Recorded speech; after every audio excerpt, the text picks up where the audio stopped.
Ce timbre de 2002 célèbre certainement la plus populaire des voitures françaises, la 2 chevaux. À la fin du XVIIIe siècle, le cheval était le moyen le plus utilisé pour déplacer des charges.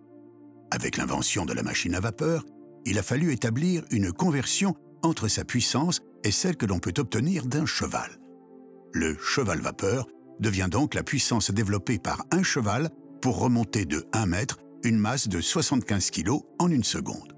Aussi, lorsque les moteurs à vapeur commenceront à remplacer les chevaux, leur puissance sera exprimée en chevaux-vapeur, unité de mesure encore utilisée de nos jours. La Dedeuche tient donc son nom de la puissance administrative de son moteur de 2 chevaux. Mais c'est sous le nom de code TPV, pour toute petite voiture, que le premier prototype voit le jour en 1937.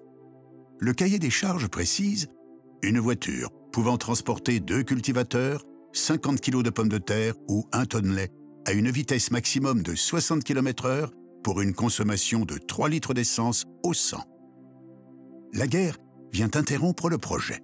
Le prototype est d'ailleurs caché aux Allemands afin d'éviter toute copie. Et c'est seulement au Salon de l'automobile de 1948 que le premier modèle de la 2 chevaux est présenté au public. Immédiatement, son aspect insolite, l'astuce de ses aménagements et son caractère ultra-économique étonnent, séduisent et en font un succès commercial.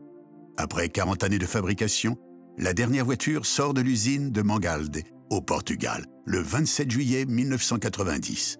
Mais en plus de rester dans les cœurs des anciens, la 2 chevaux rentre désormais dans l'histoire. Avec plus de 5 millions d'exemplaires produits dans le monde, la 2 chevaux est plus qu'une voiture, elle est devenue un mythe, voire un concept et symbolise un art de vivre.